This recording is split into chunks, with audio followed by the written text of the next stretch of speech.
not save it, I do not save myself. This means that we must be deliberate about being more civically responsible and nurturing our minds so that we can save Nigeria. Now, what has really got to do with it, you ask? Chimeka always tells us in one of his books that we must learn all the greatness of history. We must go to history not as just men or landfills. We must go to history as entrepreneurs in manufacturing jobs. In fact, we are condemned to do so for our own greatness. And so we read as entrepreneurs in the business of manufacturing the mindset for a greater Nigeria, the Nigeria of our dreams. We read because we are condemned to sow doom for our goodness, because posterity will not tap into the wealth of knowledge by itself. Welcome to the first of a series of readings from Booklist that's been curated by Homestead Publishing and Publishers. Thank you so much for joining us.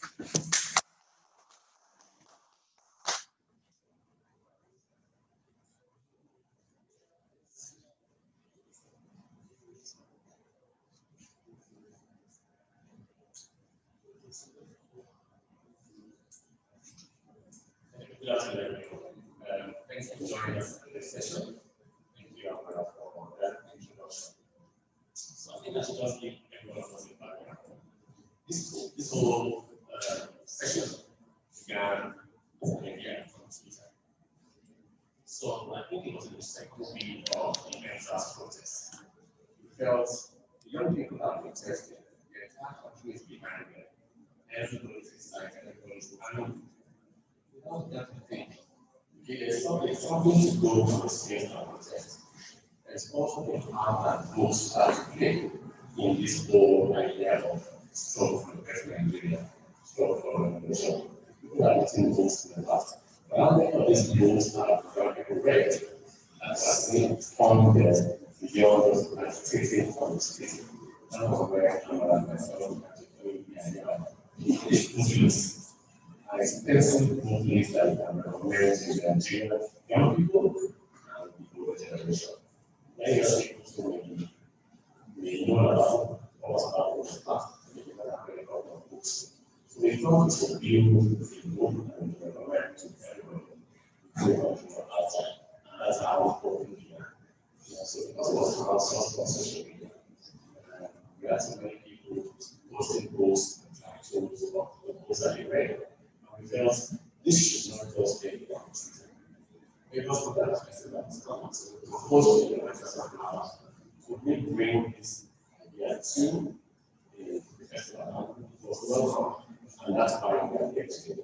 And we list as I speak, we have 65 titles. Of one session today, our leaders will be reading from 10 different books.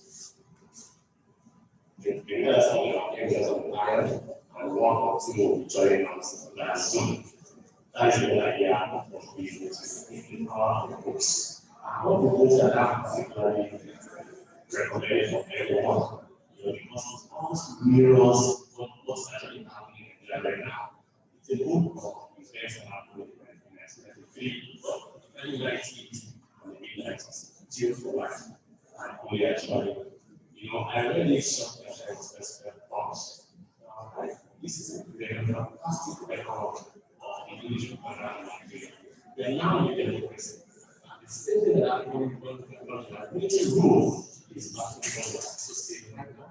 So this is my second time reading it. I can't, read it enough. I don't want to wait for the right now. I'll let figure out the things that I'll come back and read a page or two from this book, and it will show you how what that brings us to be. It's mostly everybody that's institutions are going to look at the answer. Military government, it's destruction. So I want to get into that. Okay, so yes, yeah, we'll do that. So we have the long online, joining us by Zoom. We have Sweli, Reshima, Agrima online. We've got Aisha Abdullahi online. And Body Enterprise on our page will join us shortly. And many others also acknowledge them.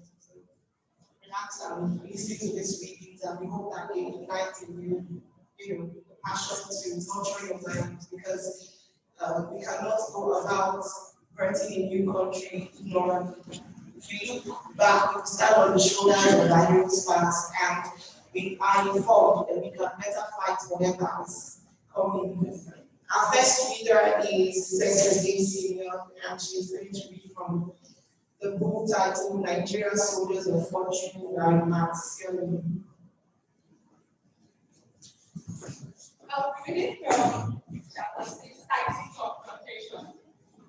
This was after Amaka took over power from the ING. Rulers do not easily give up power. Rather, power must be snatched away from them. 6 months had passed, and Abacha had not made any announcement regarding the fate of the annual 2012 election. A frustrated Tinubu met clear and demanded explanations. Tinubu claimed told her, "This is my last visit to you. If you're not in this government to actualize himself, you have betrayed us. You have betrayed the masses of Nigeria, and you will not come back to the same."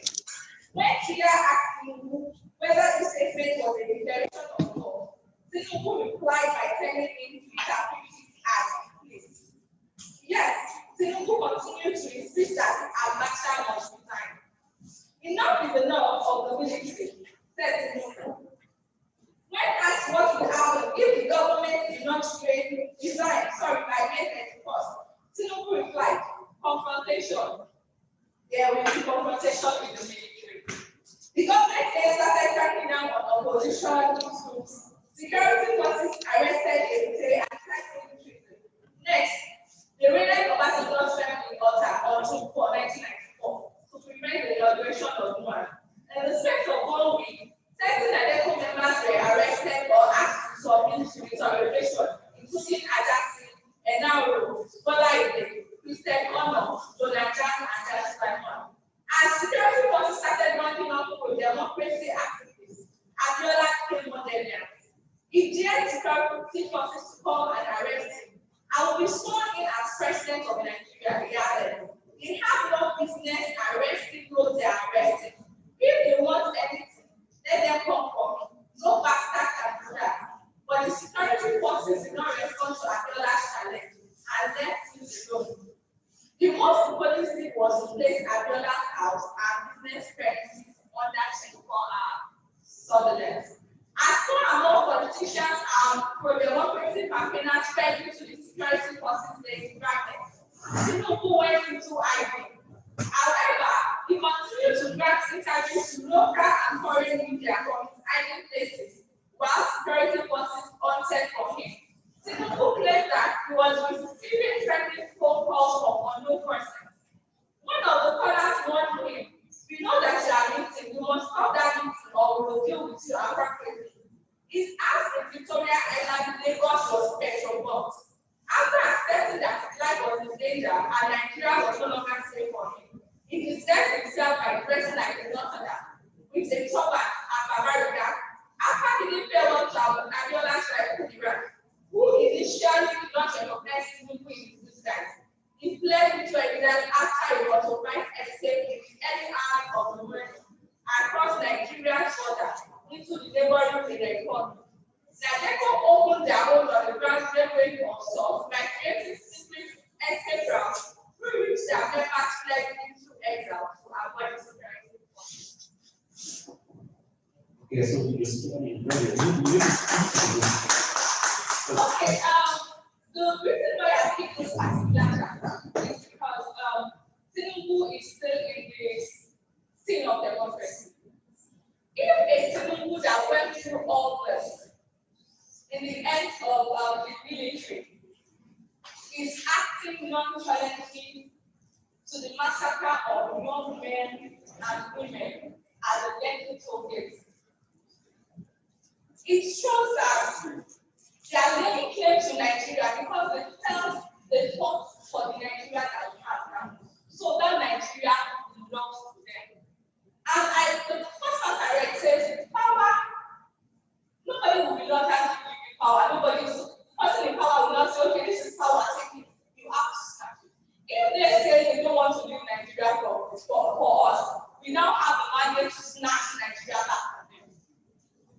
So that was why I picked this particular.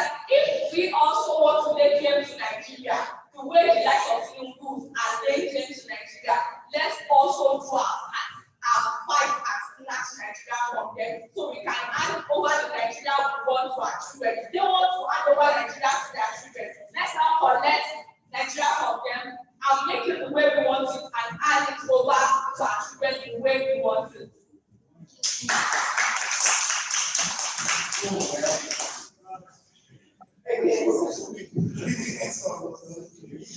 Okay, so our secretary that is Elvis, Awofeso, and UPA by Jeremy Newmans and Hamilton.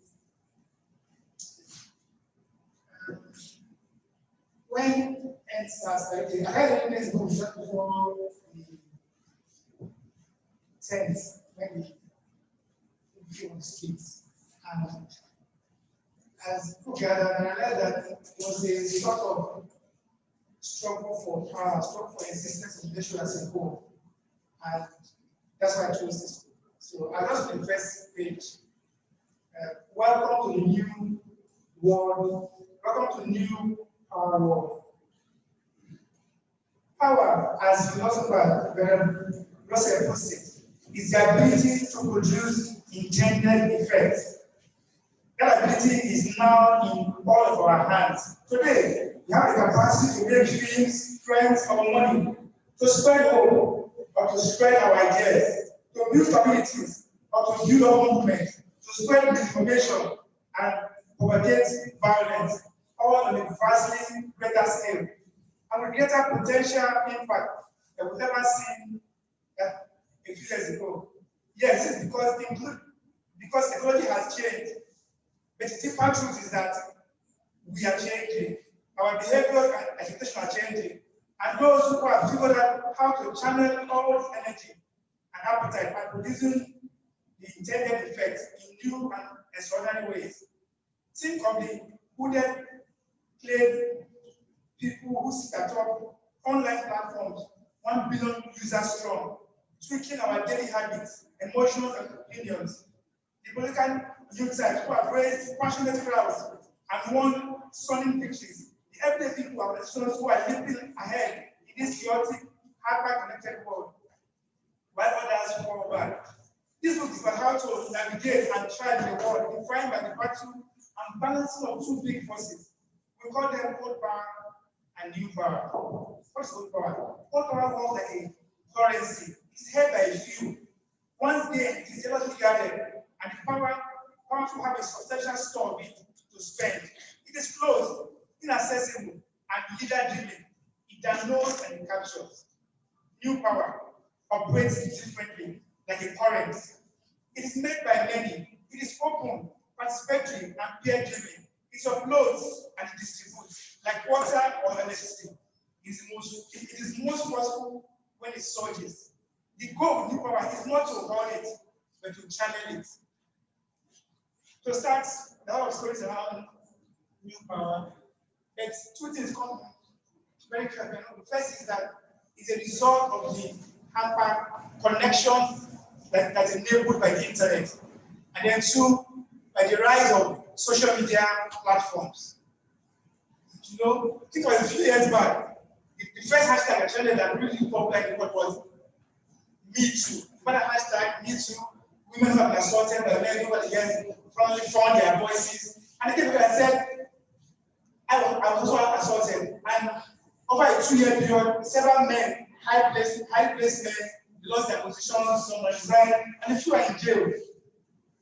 After that, we had Black Lives Matters. And it went on. And some counties across the US have tried to change police regulations. And then think about Nigeria, NSAS. I mean, NSAS have done like 4 or 5 years, you know, people are tired of SARS. Yes, that's the reality.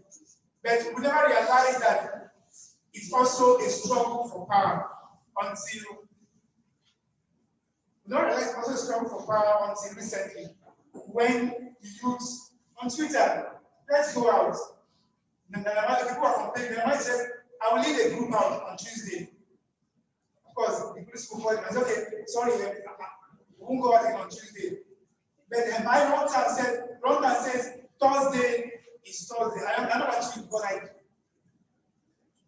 screenshot of that tweet. Thursday is Thursday. And we came out, and I realized how much power we had. Over a 1 week period, we found our voices. We were able to speak, and government had. Funds were raised from different quarters. People raised money. And then, this is the best part. It was truly distributed. You know that thing about why your leaders, let up your leaders, and what the say was, there are no leaders. There are no leaders. But the whole protest was functioning like a well-oiled machine. Everywhere, they were peaceful and food was being provided. People were being kept safe. Nurses were on duty. Doctors were on duty. It was actually one of the best times for Nigerian youth in recent times. And then something happened. The government realized that they couldn't talk to these people. And so they introduced talks first of all. And then they brought in the military. And the rest is state history. But it's an ongoing history because we are still on it. There are two things that clear for me. Number one is that the fight is just beginning. Now the youth must answer, someone raised the question earlier on. People answer the question, how do you deal with violence? Because violence is another type of power. So, like I just of tweets after the answers, and he said the youth encountered the power of violence during this tweet, and then we fell apart because we didn't know how to react to violence. And that's the same question now. The new power works because people are educated. In Nigeria, unfortunately, 30-40% are not educated in English, so can't even write in English. And so they're not online. And so they cannot see the ideas, part of ideas that you are setting up to organize. So how do you reach those youths who have a mind of their own, or who are mindless, and who have no idea how to read or write, and who cannot connect to this new power? How do you reach them?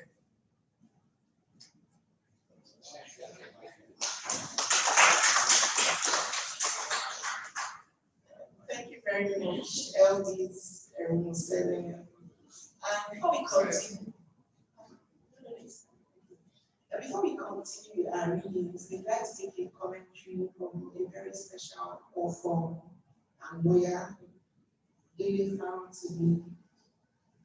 Sir, we'd like to ask, what's the writer's duty in the struggle for a better Nigeria? And then you're a writer yourself. Can you say that our writers have done enough?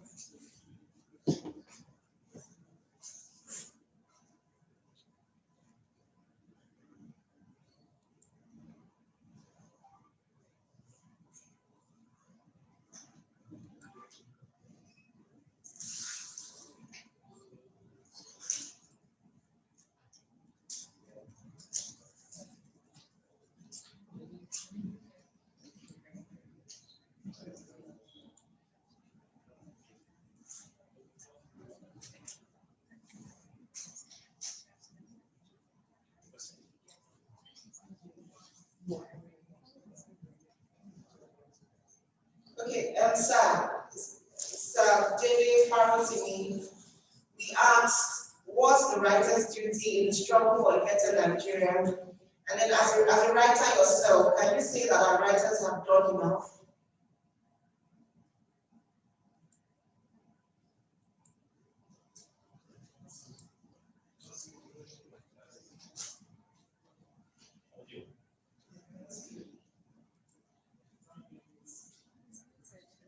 You're muted.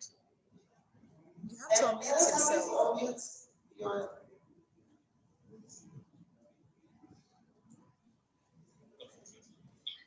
Hi, good afternoon, everybody. Good afternoon, sir. Oh, I must apologize. I'm something of a Luddite. I'm learning to use these modern day technologies in my old age. It is only German that I can stretch my fingers, stretch my shoulder around and claim to know more about technology than in this area. So forgive me for the momentary cough. You would again pardon me as well. I'm a little flustered because I didn't know I was about to come on. I would ordinarily Probably have powdered my face and combed at least stretched out my beer small. So I have been told that I should enjoy the sound of my voice, but that basically the question I'm being asked is, what's the writer's duty in the struggle for a better Nigeria? I have taken the liberty to replace the writer with the creative.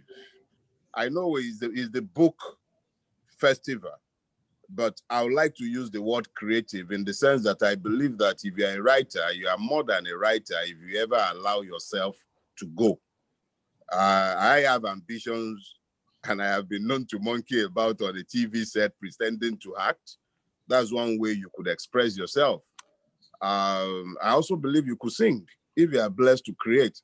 But basically, I just believe that if you are a writer, you are essentially a creative who is given the capacity to express ideas across different frontiers. But to bring it specifically to the subject, I think it is more to do with an understanding that, one, Nigeria has become a nation of Philistines. I didn't say state, I said nation of Philistines. So wherever you go across the length and breadth of Nigeria, west, north, east, and south, what you find consistently is that our people's mind have been concentrated on survival. And because they are constantly focused on survival, they are not spending as much time in contemplation or reading. So when people are not reading, you find very quickly that writers become just as existential as the society within which they have to operate.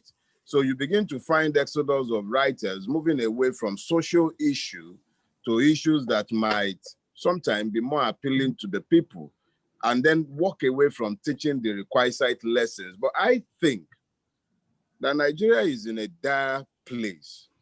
And the situation demands that each and every person who has the capacity to bring words alive or to bring things from the abstract realm into the physical really need to begin to embrace all frontiers of creativity that informs the people and seeks to break the chain of ignorance that has been intricately woven by weaponized ignorance from the state to the people. Because you find that my own generation, you didn't have to come from a rich family to get quality education.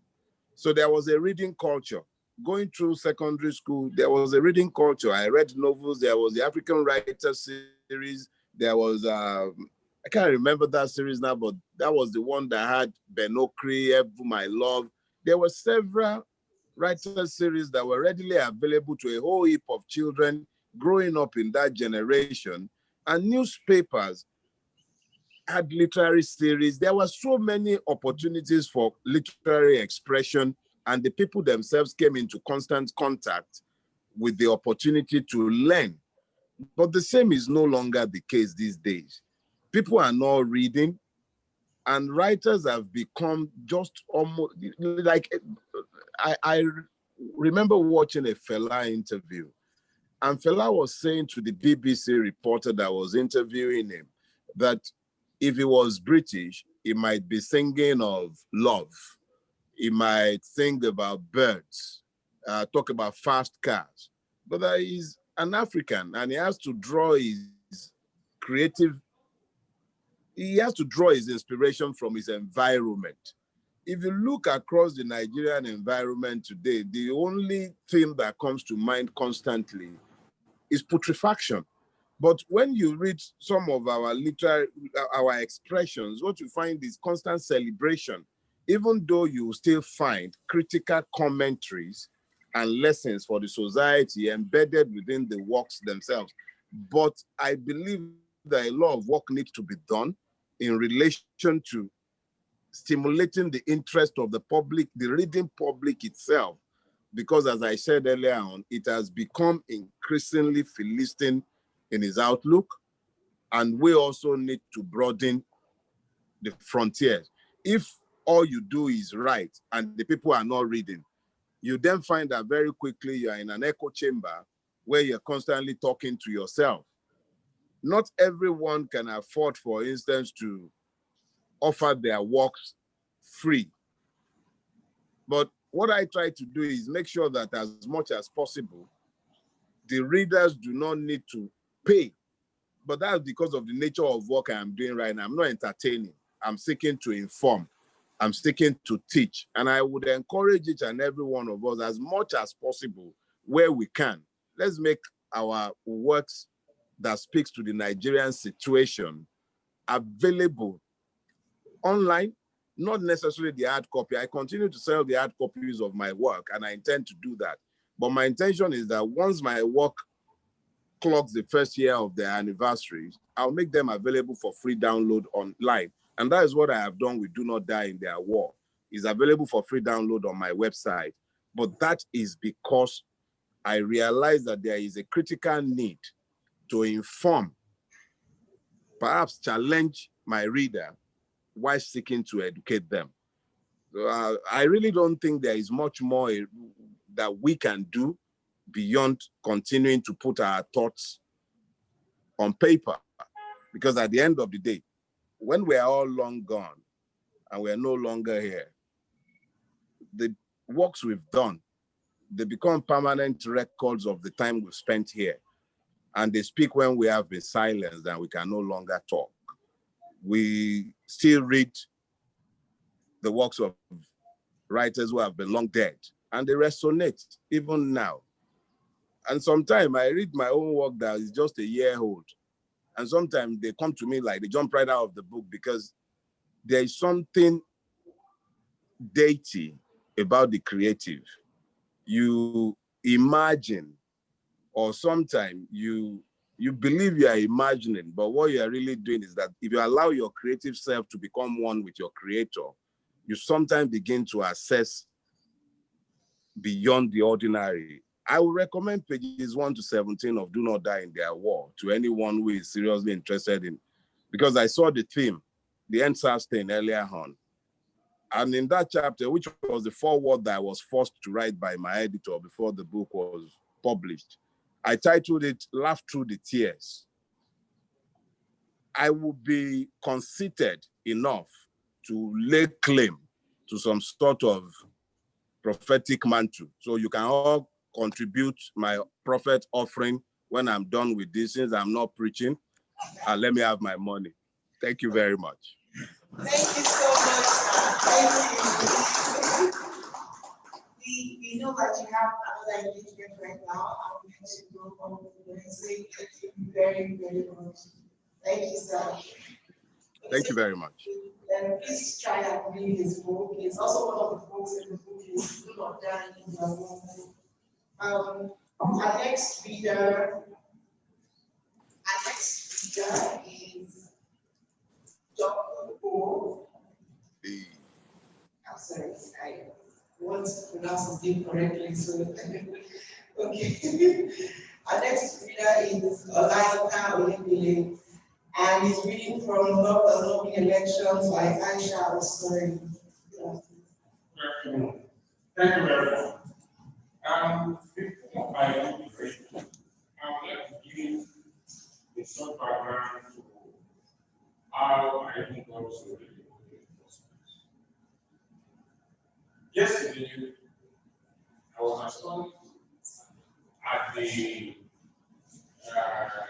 conversation we had here, where students of English at the University of Lagos, in the city where other fellows decided to watch for something years. In a city where other fellows are working a lot, many of them said they were coming to work for the very first time. And I was astonished. Unfortunately, part of the grade, I also put at the table of the teacher, and I also put their own status. Because when we were on the graduates, it was not everything that was recommended that it was not only what was recommended that we read. We read outside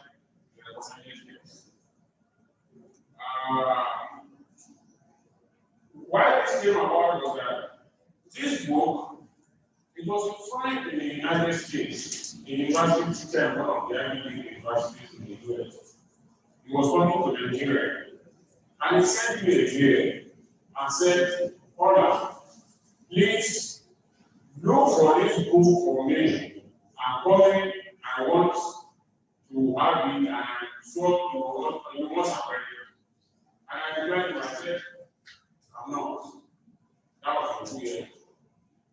So he said I should look out for it and buy a copy for it. I have seen it on Amazon but he doesn't want to give it back. What does he want to do with it? He teaches a course, African politics and election. And that this was one of the people who was going to recommend for the students. And I asked myself, how many Nigerian universities teaching political science, not even literature now, because when they might say it doesn't fall under literature because it's a memoir. You can argue that. But how many of our universities that teach election or African politics go outside talking of theories of politics that what Plato and the rest of them are talking about? How many of us go to the practical way of teaching politics? Because he said he is teaching it because he has read it and it has told him the laws of our Nigerian politics. When I went out to look for the book and I bought it, I read it and I agreed with it. And I looked around. I watched some review of our friends who teach politics in one background. So what do we teach? We teach only theories.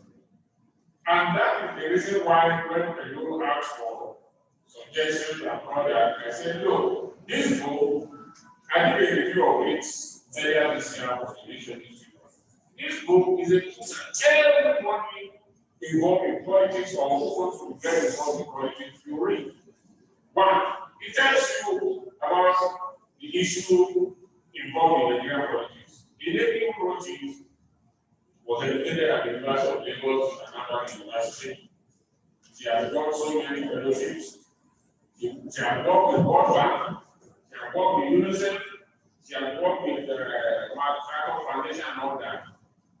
It was from there that she felt that she needed to bring some of the practical experiences that she has acquired into politics. In 2011, she wanted to contest for the House of Representatives in Abuja, in the LCT. She's from Kogi State, actually. But according to her, she has never lived in Kogi State. She only visits Kogi State when you spend 2 days, 3 days at most only. She knows all the local planning of the LCT. So she wanted to contest. But that was the first stumbling block she had. They said she's not from the LCT. She should go back to Kogi State. So now the crux of the matter that she spoke of, she wrote about here is influence and money in Nigerian politics. And it is the first book or the first memoir or biography by a Nigerian politician and a president that I will read that talks to me the reality of the Nigerian politics. Every of the Nigerian politicians' books I've read will tell you their own good side. They will tell you that there is money is involved in politics, but they didn't get involved in it. But here, she made a confession that she herself spent a lot of money. Why? We might say that she did that maybe because she didn't get it, because eventually she did not even get it. But for me, it is a practical thing that she did there. Let me read a few portions here. She said, I enjoyed hearing stories from the primary battlefield and the meetings gave me an opportunity to act in my collection. Sometimes the moral of the story was clear. More often, the stories left me more confused about what my winning strategy should be. In one story, a female senator seeking the election to wait for a female senator seeking the election to 350 million naira into the arena on the day of the primary and came out without one vote. That's for the primary, on the day of the primary for the election. That does not include the money she has spent, campaign and all that. But she took 250 million naira to the primary venue. Before the primary, she has spent money on gas, motorcycles, and all sorts of other incentives. I was shocked when at the end of the story, the senator lost. The person who told me the story wanted to make sure I understood that all the money in the world was put at if the powers that be are not on your side. Money isn't everything. The storyteller said, not even in politics, where the reward is here on earth and not in heaven. What she narrated here is that this particular candidate, because she is a woman, and she was told that if you want to get this election, you have to go and see the wife of the president, who is not a contestant, who is not an office holder. And she said, no, she's not going to do that. She did all she could. And on the day of the election, she took 250 million naira to the primary venue. She spent everything, yet she didn't get it. The lady who wrote this book is in her early 40s, I guess. So she's, I guess she belongs to some Soke generation that I'm talking about. Okay, exactly. Okay, now, she goes on. I'm trying to find that. Okay, let me go now to where she really spoke about what money is in politics.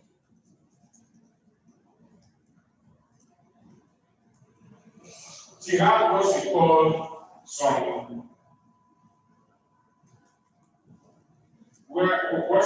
some advice that she had for those who want to contest.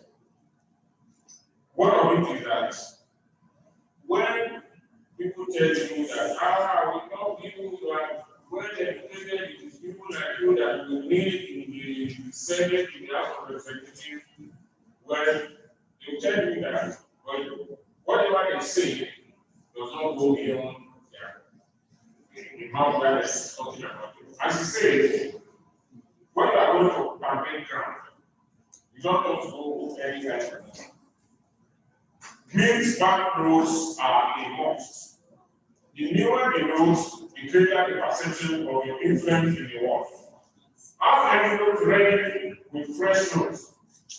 Remember that smaller denominations make heavier envelopes. Color code or mark your envelope so you know which one hold 5, 10, or 10,000 naira. This way, you can do that money efficiently and efficiently, rather than crying notes out of rubber bands exchange, while engaging the crowd and pretending to hold the conversation. So as you are going in the crowd, you give out the money. In politics, money is a lubricant. It eases, open the door of influencers and party leaders. It is the microphone through which politicians are heard and understood. Without money, most aspirations will evaporate like steam. An idealistic focus on the corrupting nature of money in politics risks forgetting that contesting election has been executed. What she has succeeded in saying here is that Love does not make relation. That's where it's going right. Because people love you does not mean it goes with you. Even people you are falling out with every day, when you employ party agents, the party agents you employ, the party agents employed by your party, and the party agent, other party agents, if you don't have money, you will not get anything. By our own calculation, although she didn't, because she said in this narrative, she said if she's going to give a rough estimate of how much she spent, it is going to be colossal. And that she doesn't want other people to get afraid, especially young ones. That all our savings as a work bank staff, international agencies, UNICEF, and all that almost went away. The only saving rate was that such was going to go to politics in friend and advise that look, put so amount in a trust that no matter what happens, you will not touch it until you realize your goal. If you don't realize your goal, you have something to fall back. What is saying in essence is that one, you have to contest with a lot of factors. Being a woman is contesting for her representation. They didn't want to give her because she's a woman.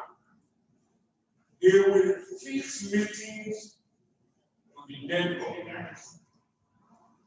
Meeting that they will tell them that okay, we'll start this meeting at 8 million. You will get there, there will be nobody there. You will wait till about midnight. When you are about to leave, one person will just run in and say that the meeting is going to start at 3 a.m. And you have been there from 8 a.m. 8 p.m. So how do you do as a woman? Do you wait, especially if you are married, are you going to wait to say that you are going to stay at the meeting? God help you if you have a husband who is not understanding. Some have husbands who go with them. Some have husbands who trust them that you can go and who go with you and I trust you. So all in all, what was trying to say in this is that elections in Nigeria are skewed against those who are money.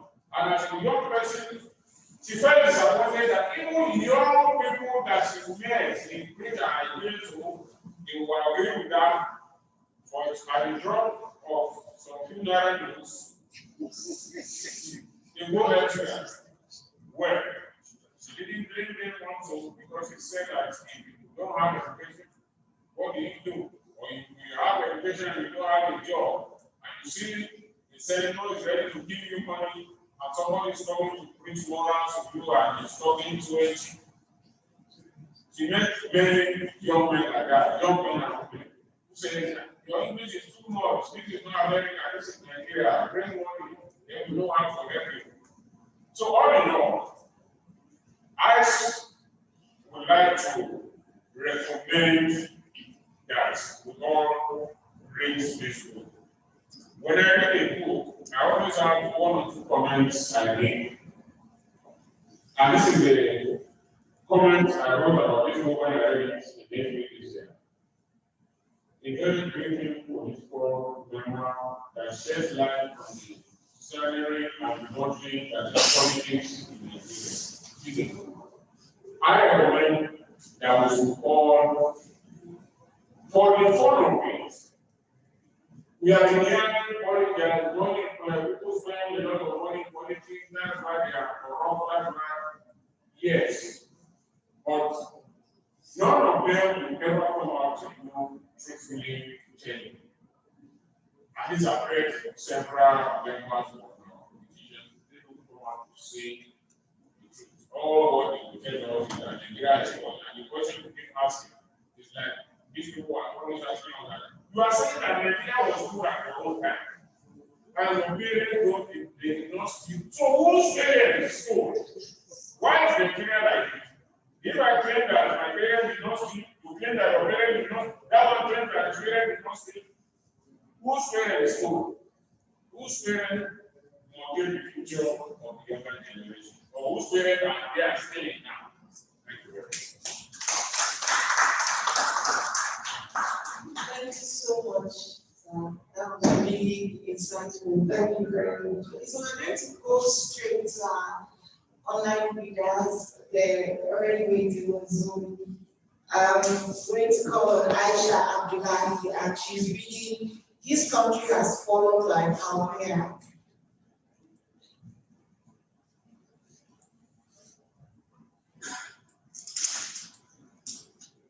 Hello, Aisha. Hello, good afternoon, everyone. Can you hear me? Yes, we can. Can we see you? Yeah, something of a novice with Zoom. I'm trying to turn on my video. Okay, I found it. Okay. Hi, Aisha. Good to see you. Good to see you. Good to see Country everyone. Has Fallen by Amaka. Yeah, so I'll be reading This Country Has Fallen by Kalmea. So I'm just gonna start from the fourth chapter. Okay.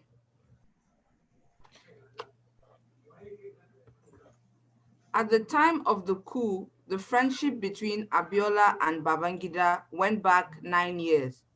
They had met in 1974 in Lagos when Abiola was peddling British Racal radio systems to the military. Babangida, a commander in a reconnaissance regiment, was sent to evaluate Abiola's wares. From that time, the relationship developed and he was always around.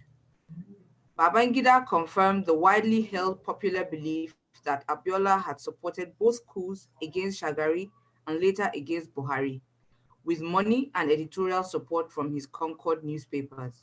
He did, he said so. Of course, he was very good in trying to mold the thinking of the media. We relied on him a lot for that, so there was both the media support and the financial support.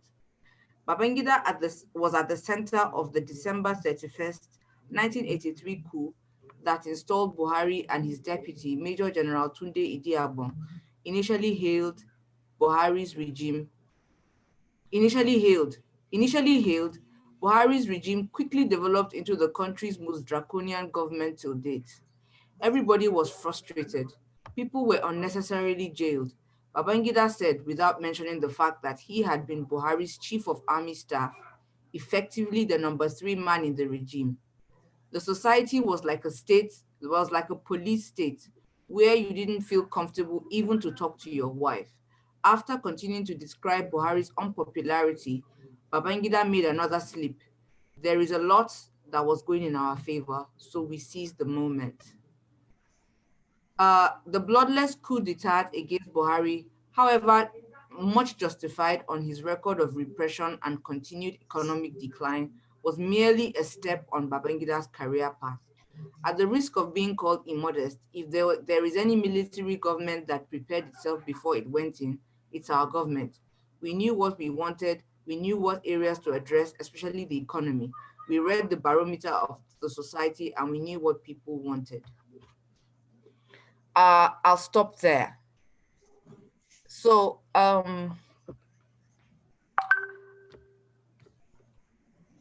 actually, I would say that there's not much explaining to be done for in this short text that I've just read. It's from Kalmea, and this book was written in 2000, 20 years ago.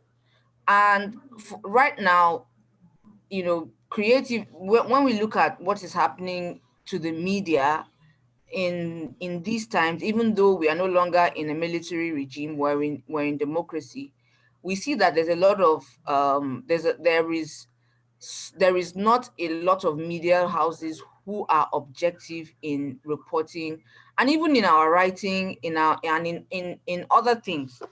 And I don't know if we are proposing ways to make this better or if we're trying to correct this. Because in a democracy, I think the best, the outlet that we all need, even though I was very young during the military era, I've grown to see a lot of text written about it, a lot of information, partial and impartial, all kinds of things that would make you piece together the story. But I'm not sure that right now we're documenting properly, for us to be able to navigate a path out of the current situation that we're in, which is not quite ideal for the Nigerian creative. So for me, I think that the more we are able to, the more we do not talk about it, the more we allow state media and even independent ones to be stifled, even in creativity, um, the more we will not be able to find, we will not have a holistic view. We won't have any documentation, proper documentation of what life is currently like now and how to navigate out of what we're currently in. So in the military era, we can see that media was sponsored and tilted towards a certain narrative. And in that narrative, we've seen how much it's affected us to this very day. We've seen how much life has sort of, how much, our decisions, political, economic decisions that affect every Nigerian citizen have sort of been skewed towards those narratives. And those are the narratives that people who don't have the best interest of this country will continue to hijack and will continue to use to suppress the truth, and to also propagate policies and ideas that will only favor the few. So for the creative, I'm not sure that I am qualified to speak of a way forward, but I would speak strongly about documenting the history, documenting life as it is now, documenting all the things that have happened to us in this short year. For example, the NSAS protests, uh, the economic policies and the decline of the naira, all sorts of things, really good and bad. If we can document them properly, we will probably use this, because we'll probably use them as tools to sort of not make the same mistakes again, because we find ourselves in a loop. We go around every 10 years or so and come back to the same rulers, the same rule policies, the same things. Probably because, I don't know, whether we're not good students of history, or there's something wrong with our documentation, or we're probably just not reading. Um, I think that I'll stop here. I was going to read the last part of it, but I think I'm probably out of time now. So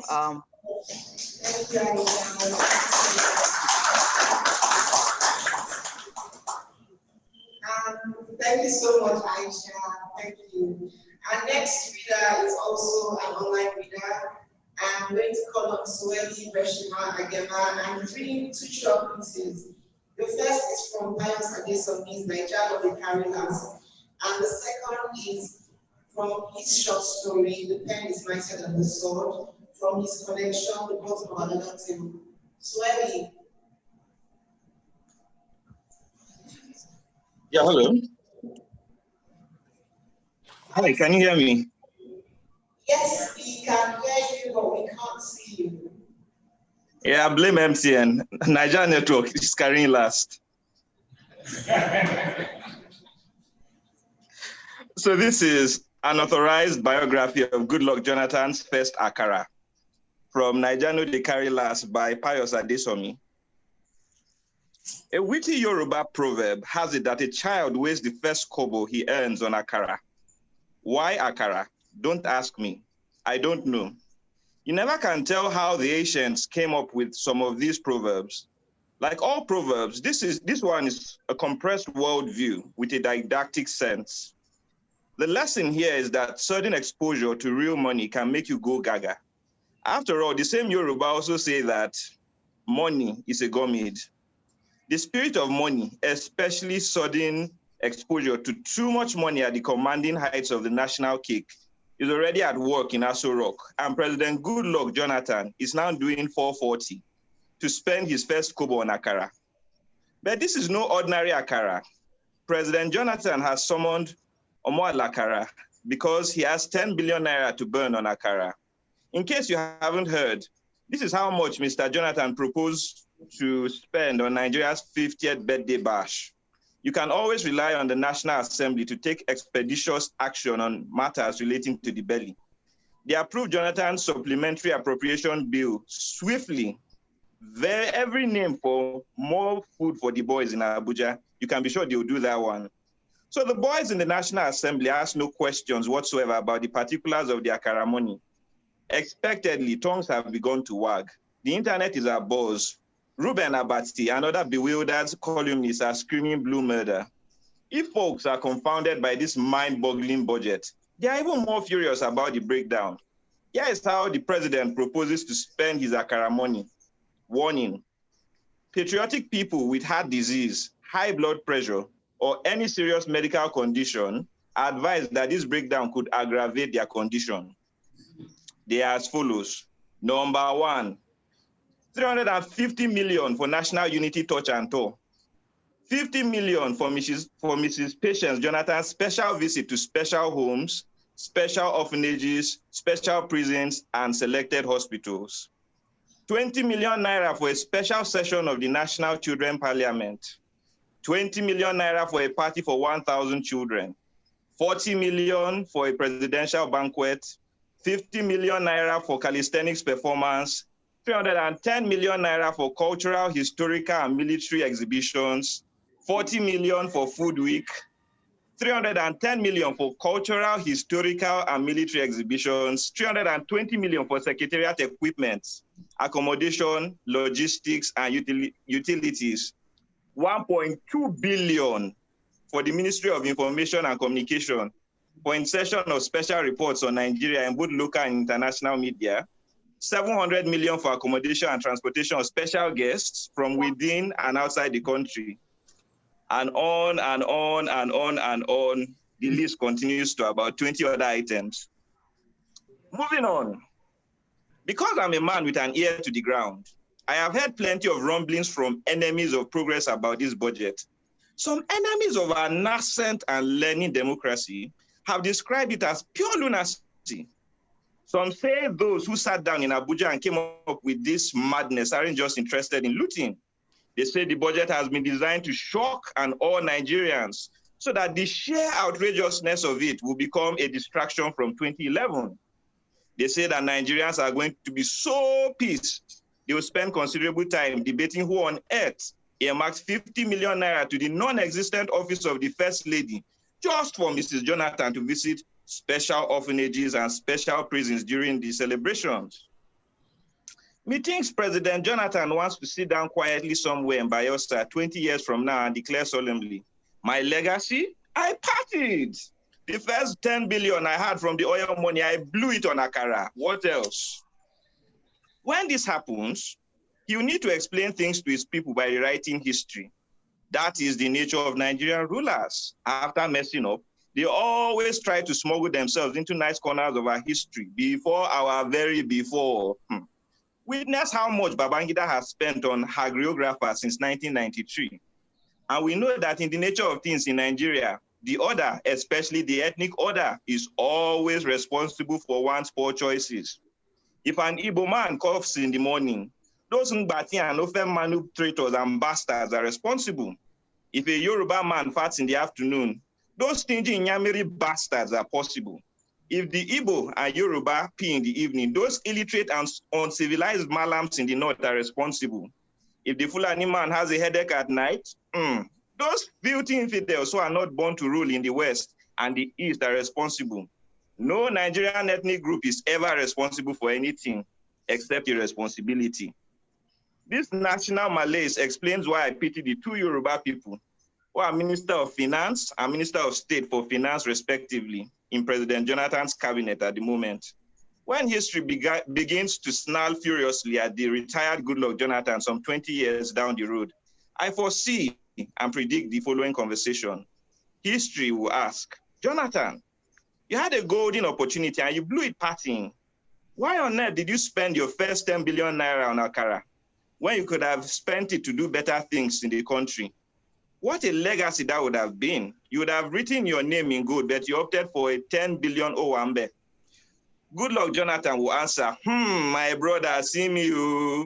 I made the mistake of appointing two Yoruba people in the Ministry of Finance. They made me do it. They said it was okay. They said that we could afford the grandiose party. You know Yoruba people are not Wambe. The end.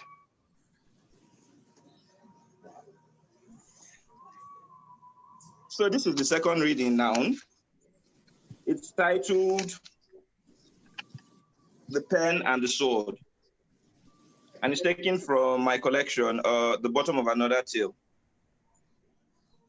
You raise your thoughts to the highest heavens, even though you are at your lowest.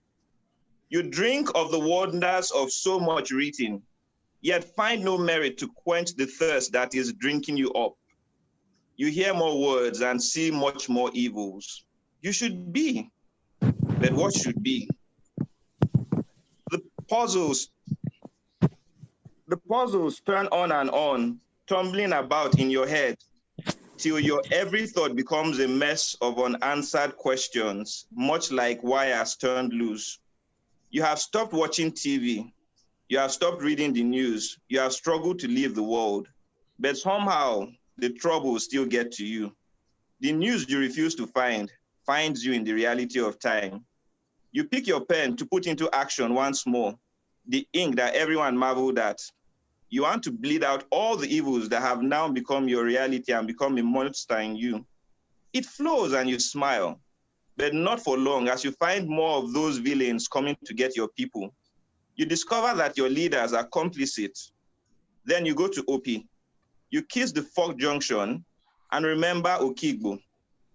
You pick his mantle and make the sign of the cross. Suddenly, you realize you no longer believe that the pen is mightier than the sword. And then you get into the streets. Full stop.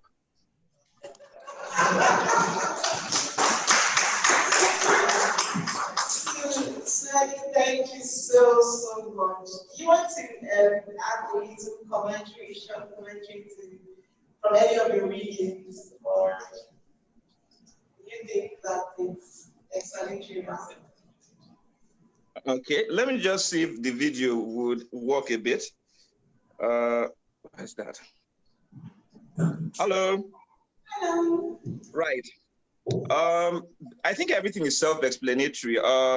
At the moment, there are several people who are saying we had a far better time in the last administration, in Jonathan's administration. And while some of them might be correct or incorrect, I think we need to remember that every single administration seems to beatify the administration before it. It's like everybody is doing competition to show that I can be better than you. So that's generally the summary of the first one. I just wanted to remind us that even though we are thinking that we've seen better, we've not seen any better. Everything has just been bad, badder. We are heading towards baddest, but hopefully we'll get better than that at some point. And for the second story, the pen is mightier than the sword, I think it's what we just witnessed. People are getting tired of making noise, in quote. We are tired of just putting our tweets, doing stuff on Facebook and saying, okay, I'm angry at this, I'm angry at that. People have decided that, okay, we need to do something realistic. So it's no longer Twitter rants or Facebook chants or Instagram pictures for nothing. People have decided that, okay, enough is enough. let's get to the streets and let's call our government to order. Unfortunately, rather than the government listening to us and simply doing what is right, they seem to be investing more in ensuring that people suffer for, things that they can do right. Like, why should you spend so much money on mobilizing people to destroy what the protesters are trying to urge you to do? Why are you trying to disparage their whole stuff? Why are you spending so much to discredit them when you could have spent a fraction of that for better governance? It boggles the mind. It makes you to wonder what's wrong with us. But I think the more we discuss these things at panels like this, the more we interrogate ourselves, the more we'll get that chance to think better and take more action that will bring our country to a better destiny. I have faith, Shao. So I think that's it for me.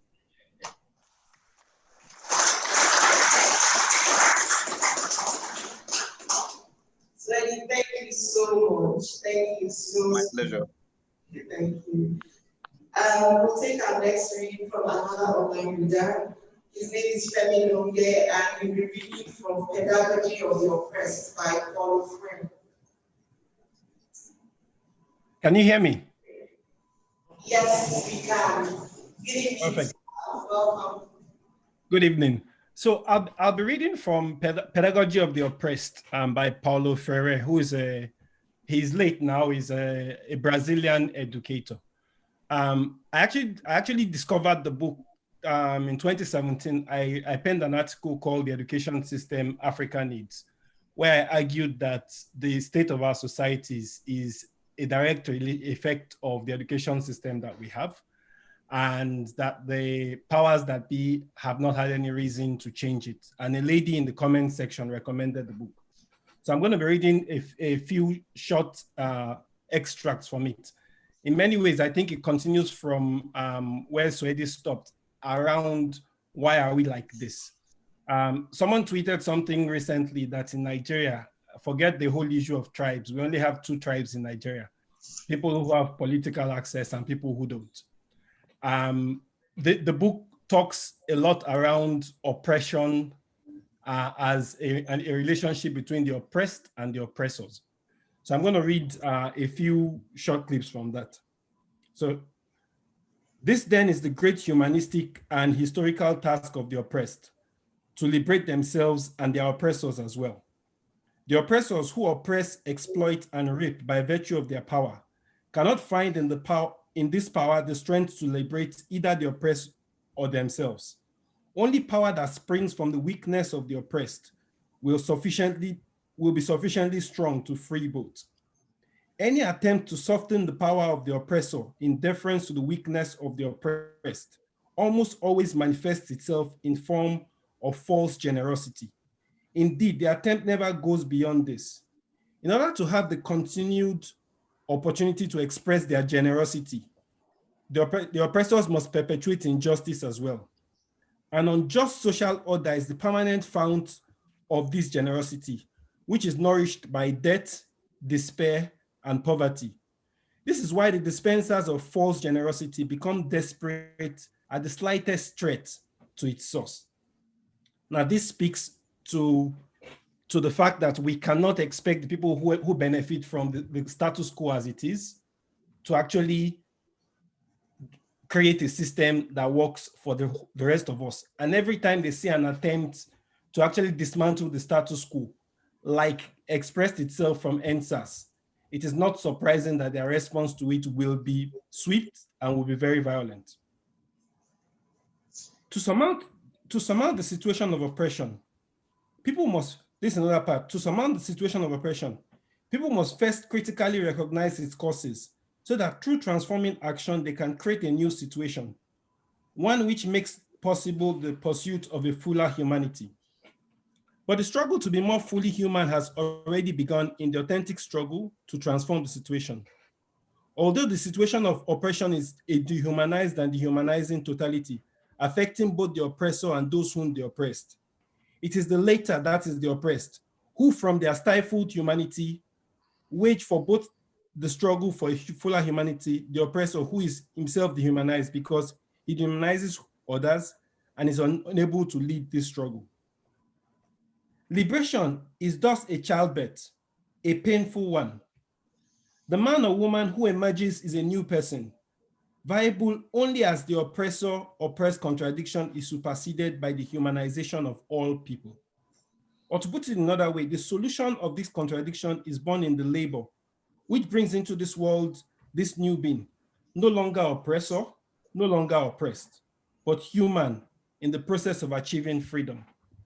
If there's one thing in Nigeria that's most worrying and that we'd like to see change in the new Nigeria, it should be a respect for humanity and human life. And if you look at the reaction of the oppressors that hold our country in bondage, if there's one thing that they demonstrate time and time again, it's an abject disregard for human lives. All of them have come to Lagos to condole with Bola Tinubu about properties that have been burnt. Yet people were killed, bodies carted away, some dumped all over the place, and not one attempt to actually show remorse about that action. But it's expected, to be frank. What we're trying to do, trying to free the country, will not come easy because these people are benefiting from the status quo, which keeps them up and the rest of us down.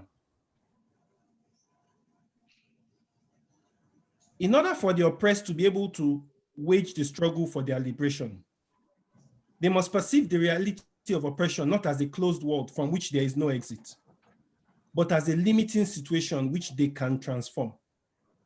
This perception is a necessary but not a sufficient condition for liberation. It must become the motivating force for liberating action. Nor does the discovery by the oppressed that they exist in a dialectic relationship to the oppressor, as it has antithesis, that without them, the oppressor could not exist in itself, constitutes liberation. The oppressed can overcome the contradiction in which they are caught only when this perception enlists them in the struggle to free themselves. Part of the things that NSAS showed, and you could see it in the reaction of Nigerians at home and in the diaspora, is that suddenly there's actually a movement of people who have been silent up till now, who are just looking for a reason to come out to fight for their liberation. And the more and more, for me, I don't see the NSAS, I see it as a start of a longer conversation, a longer struggle that will continue to enlist more and more of these people. And the last bit I'll read, talking more around pedagogy, because education for me is really critical. Since the pedagogy of the oppressed, which is the pedagogy of people engaged in the fight for their own liberation, has its root here. And those who recognize or begin to recognize themselves as oppressed must be among the developers of this pedagogy. No pedagogy which is truly liberating can remain distant from the oppressed by treating them as unfortunates and by presenting for their emulation models from among the oppressors. The oppressed must be their own example in the struggle for their redemption. When the NSAS protest was at its heat, there was all that talk about identify your representatives, let them come and dialogue. Let them come and dialogue. And I said it very clearly. I said, dialogue is the language that the government, that the oppressor understands. By asking you to come into dialogue, you will lose. And we're already seeing it with the panels that they've set up. Because for them, they are masters at disguising, at confusing. Ask ASU, who have been in all kinds of negotiations with them over the years. The fact that they reach an agreement with you does not mean that they would accept it. We will not find our liberation from these oppressors by playing their game. In their own game, they are the masters and we will lose. We would only win our freedom by creating a new game on rules that we define by ourselves. I use the example of David and Goliath, and what we're facing is a fight between David and Goliath. When David was going to confront Goliath, King Saul offered him his sword and his shield. He wore the armor and he weighed him down. If he went to fight with Goliath using Saul's armor, he would have lost. When he went to meet him with sling and stones, people thought he was foolish. But the projectile beat the sword. And in the same way, decentralized, in the same way, the people power, in the same way, collective leadership will overcome the oppressed. As long as we're not tempted to try and defeat them at their own game that they are masters of. I'll stop here. Thank you very much.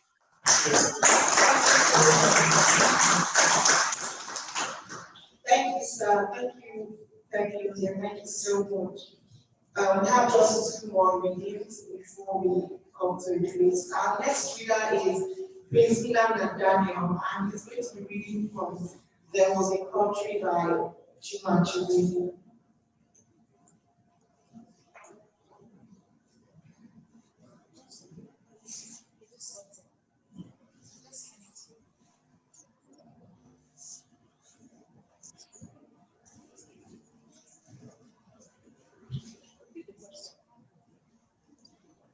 Prince Daniel.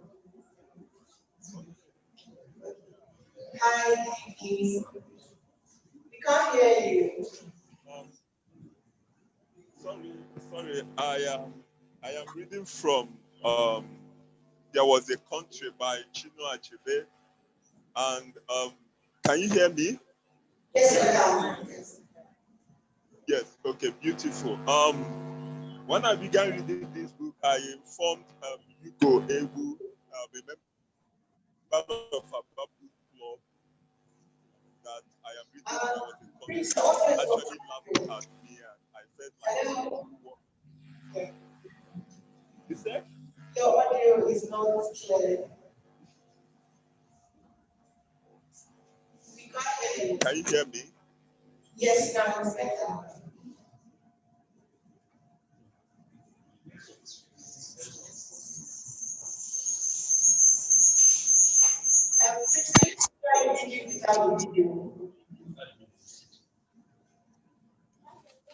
Okay, can I go on? Yes, please. Yes. Okay, yes, okay, beautiful.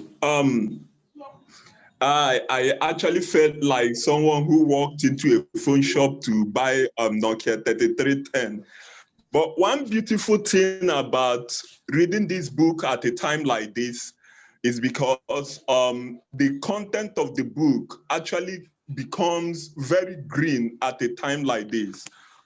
This book, though many perceive it to be talking about particularly the Nigerian Biafra Civil War, to my understanding, this is more or less like a historical book dissecting the issues, the Nigerian issues during colonial time, post-colonial, and even the time we are right now, the moment we are right now, and what actually led to the NSAS protests.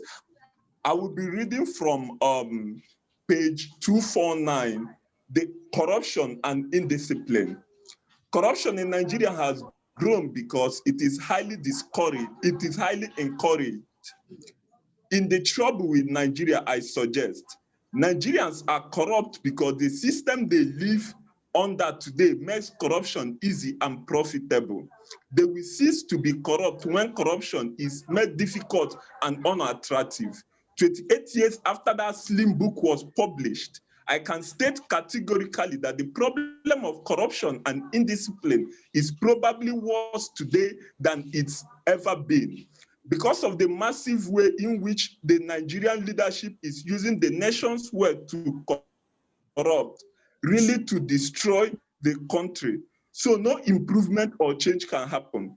Recently, out of despair, I stated, corruption in Nigeria has passed the alarming and entered the fatal stage. And Nigeria will die if we continue to pretend that she is only slightly indisposed. Here is Chinua Achebe actually talking about during his time, the early time, how the problem started, what actually is the problem with Nigeria, the trouble with Nigeria. He talked about leadership as the core structure where the problem is, where the core problem is. We have leadership problem. We have a problem of people who are not really competent for this job. Somehow, due to they have access to resources, due to they have access to the national treasury, they enrich themselves, and year after year, every 4 years, you see them, you see the nation recycling this set of leaders. And he's saying something, he said something, that over time, corruption has actually increased. Instead of going on a decline, it's actually increasing, getting worse day by day. And the beauty of this whole period we are witnessing now is this agitation, this protest, the NSAS protest, has little to do with ethnicity. It has little to do with religion. That, to me, I believe is the reason why it was the height of success we witnessed from the NSAS protest and the awakening that has happened among the young people. It was actually achieved in this dimension. And what I really have to say is, though we have gotten to this point where it seems like we cannot stop corruption, we cannot prevent corruption, we cannot stand up to injustice. This is the actual time we are living in. But we must always remember something, that no matter how it is, that we must always, in every means possible, keep protesting.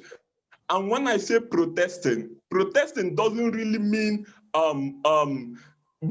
carrying placard, blocking the road, walking along the street.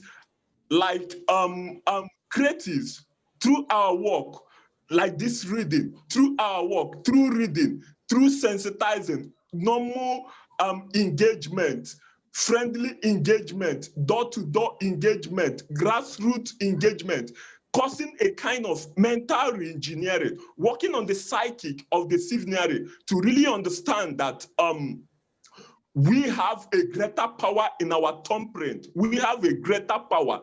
Yes, there is need for electoral reform. As we are talking about that, we need to sensitize the people about the power, on the power they have to elect their leaders, on the power they have that when they say their vote, they will only end up having a pot of soup for that particular day, and in the next 4 years, stay hungry. Thank you. My time is up. Thank you so much. Thank you. Thank you so much, Prince Nana. We're going to take a final reading from Awofeso, and there is reading from Deal for Life by Pelu. Thank you, Amaka. Thanks to the audience for staying with us and for joining us. I'll just read a short paragraph from Deal for Life. I spoke a bit about that beginning, and it's a book that I enjoy very much. And then also, when I'm done, I'll put a question to you, because I think it speaks to the other generation of journalists, because there was so much remarkable work done back in the 80s and 90s, and I don't see the same thing being done right now. So that's it. Because the reason why I'm impressed by it paints a picture of what historians did back in the time, or back in the day, when they actually had to face the military. You know, when the military would lock up the offices and shut the offices down, they went on the ground and continued to publish news. They continue to investigate. They have no social media, they have no smartphones, they have no internet. Basically depended on interviewing, basically, or by when I mean to still got these things out.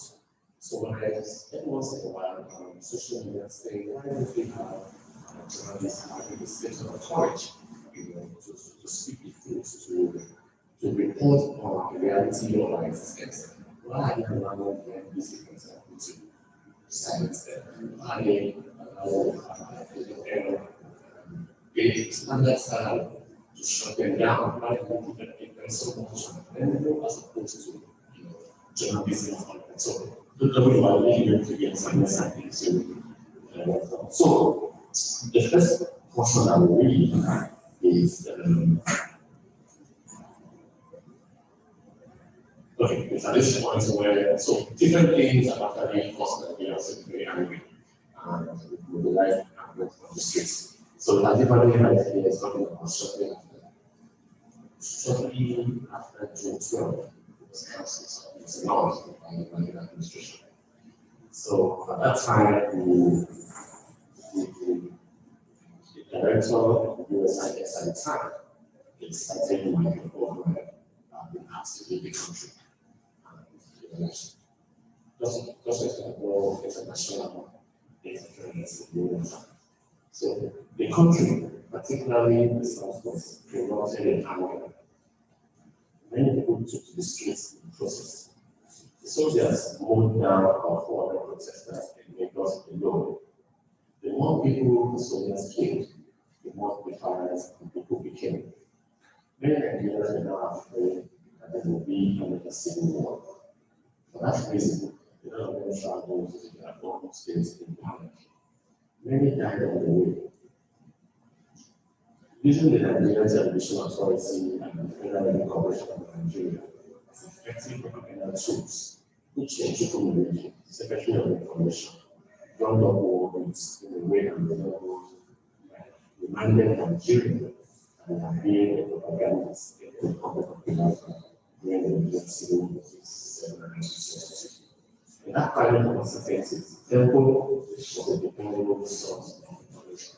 So after the military government at the time shut down the news magazine, it was a magazine that the Alliance Commission publishing, they went underground and they came to some office around the Bush area to begin to publish Temple magazine as a replacement for the news. And then I wrote to another time, this particular incident took place just in front of you. The reason why I'm actually reading these two sections is because on the 20th of October, when young people were protesting and the military went to unleash terror. So in that first section, so that the military were actually killing Nigeria about the June issue. Here, this happened just around November 1993. So we're talking about 27 years ago, and the same scenario continues to play out. Aisha actually took this particular one of the north. She said, it has seen Nigeria as a loop. We continue to go in the same ideas, not just a circle, but just like doing the same design.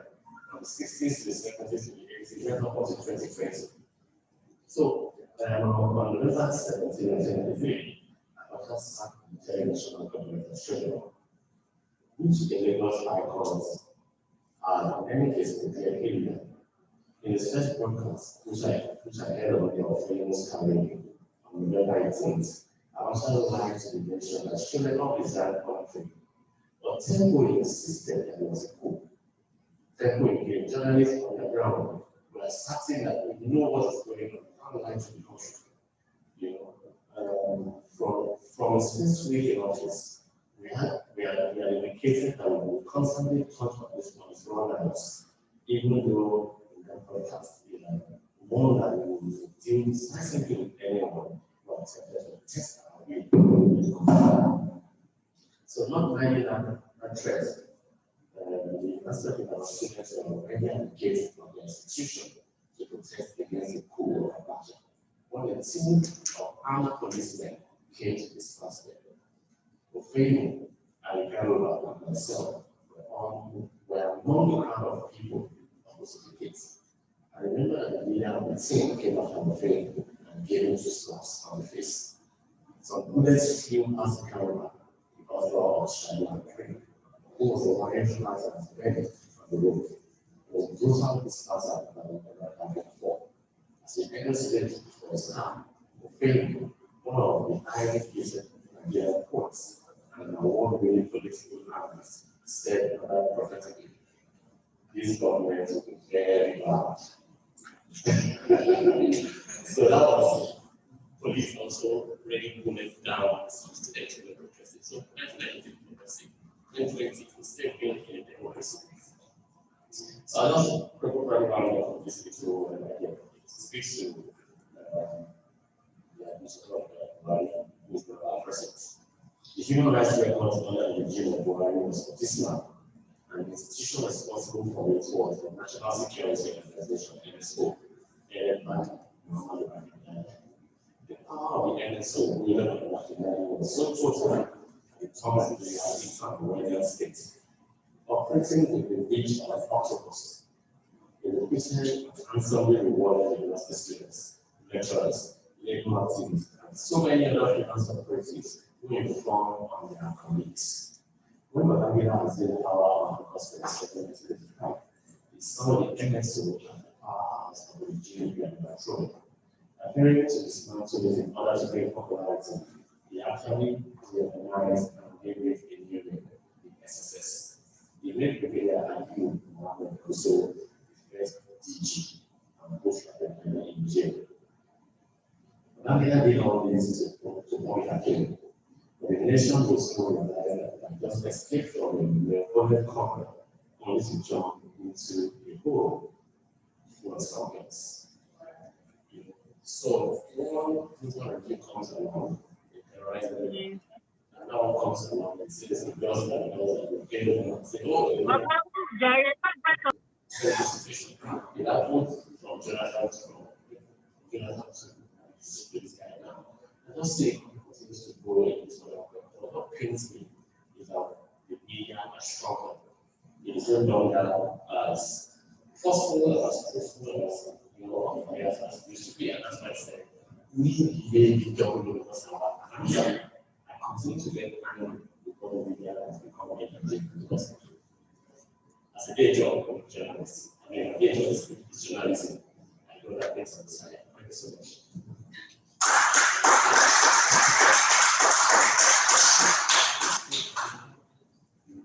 Well, what do I say? Journalism has changed because the society has changed. In the 90s, we had Pelu when the news was shut down. We had Dateline when Pelu was shut down, and things like that. Now, it is no longer so. The reason being that the alternatives are more now. What should have served as a better alternative is not being used to the maximum level. What do I mean? Why did Tempo spring up? Tempo sprang up because the news was shut down. And they decided that you can't shut us up, we have to call it. But now, if we shut down a medium, there's another alternative that perhaps could be used, which is the social media.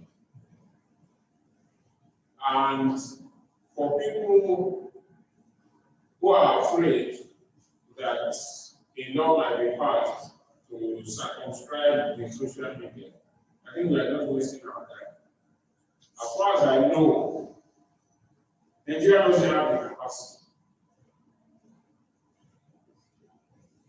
to control the social media. The only capacity they have is to make sure that the network don't work very well. In concert with the network service providers. Even in the United States of America, they find it hard to control the social media. They have all the technology, they have everything. It is very hard for them to control social media. The only country perhaps that has succeeded in doing that is perhaps China. I've never been to China, but people who have been to China. When you get to China, at the airport, you turn on your phone, all Google applications are not working. They don't work there. They have their own. So if you have a Gmail, if you stay 2-3 weeks in China, you are not going to access your mail unless you use Chinese Yahoo. It's only China that has that opportunity to regulate social media. In Nigeria, we don't have that sophistication. Unless the government will work in tandem with the network providers. So you can. So don't bother yourself. Blind mountain is something there, they will control, they will do this. Go ahead. We'll find alternatives. Another way to look at it is also, I've been involved in it, and I know what I'm talking about. If you look at the media that are trying today, majority of them are owned by one political interest or the other. So, if a political interest is the owner of your medium, there's a limit to which you will be able to go against what is the perceived meaning of your proprietor. And unfortunately, journalism or journalists too were not helping matters.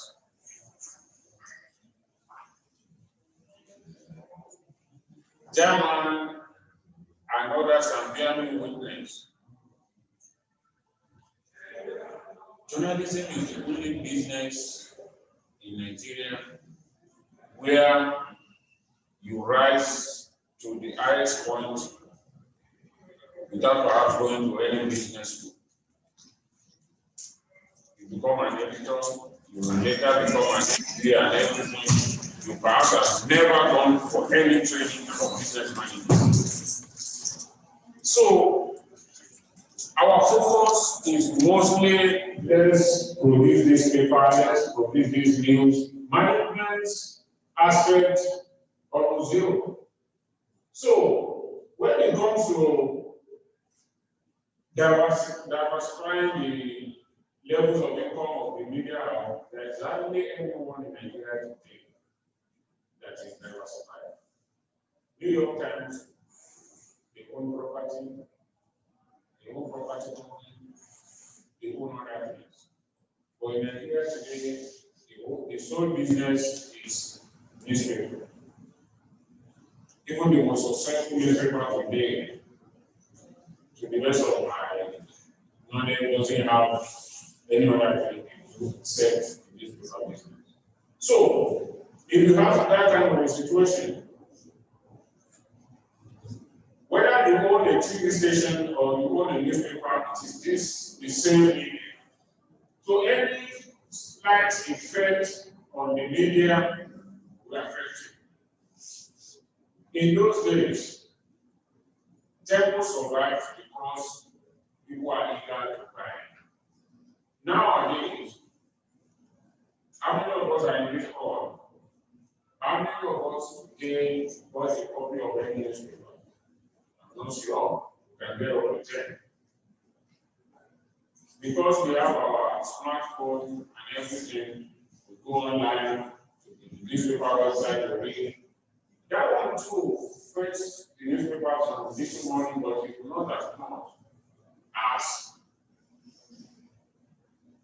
what they do with copy sales.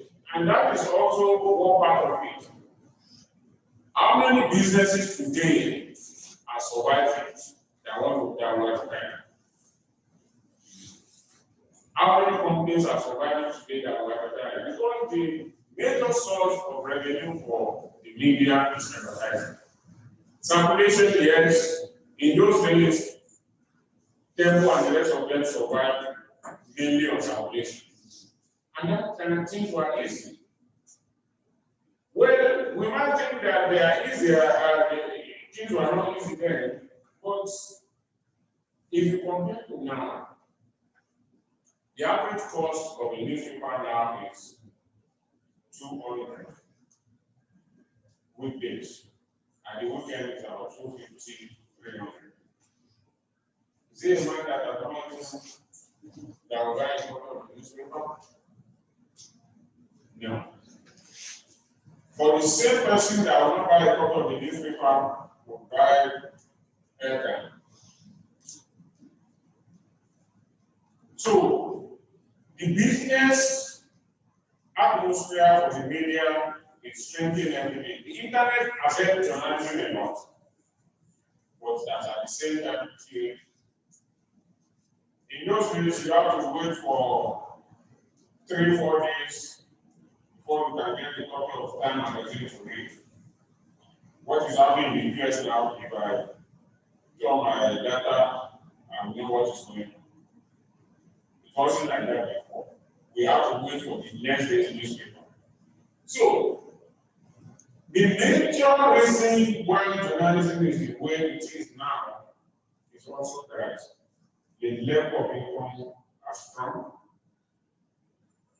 No newspaper manager today is ready to put down money for you to do investigation.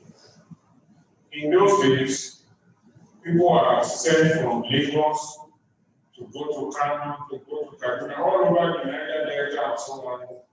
I remember in the Ghanaian days, they send people there to want to do stories. But nowadays, if any story is breaking there, what happens? If you conceive the idea in Lagos, they tell you that, okay, do a story outline. We'll send it to the correspondent in Port Harcourt or in Kano or wherever. The person you sent a story outline to did not conceive it, so you will not understand what you want. Besides that, he's also concerned by the fact that in the investigation you ask him to go and do it outside Port Harcourt City, he believes, assuming let's say it is in the Ogoni part of the state. If he goes there and something big happens in Port Harcourt, he news the story, you will give him a query, why did you use this story? You are forgetting that you are now picking up from this. So there are so many things happening today that is contributing to that. That may not be an excuse, and that is why you find out that the online media are doing better. One, they get sponsorships, they get funds to do stories that the traditional media will not do. Part of which is also linked to what I said before. Majority of the newspapers today are owned by one political interest or the other, but most of the online media, those are strictly online.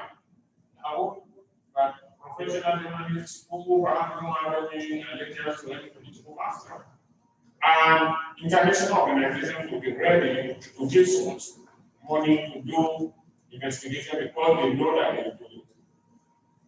The best story I've read about the less incidents has been on Premium Times. You will not read that perhaps in the Guardian, you will not perhaps read that in the Nation, you will not perhaps read that in the Punch. Because one, there are levels of interest involved. I want to say that.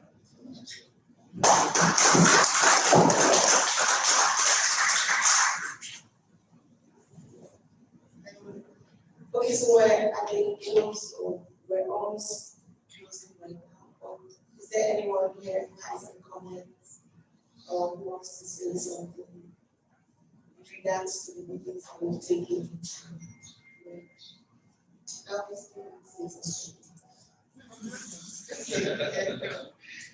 From the audience as well, is there anyone who wants to say something?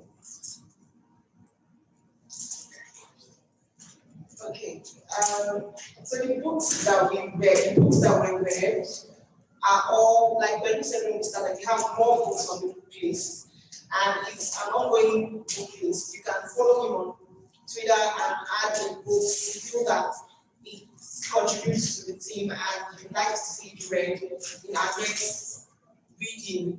This is the first of a series of many more readings. We'll continue to bring the literary aspect of the movement.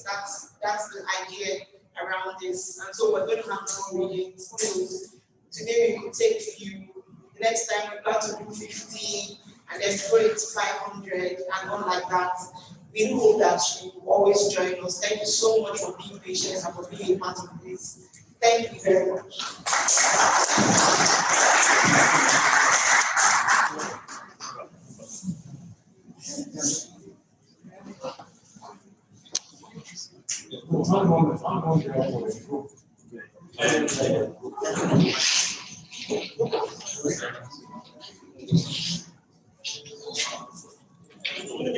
Okay, understand.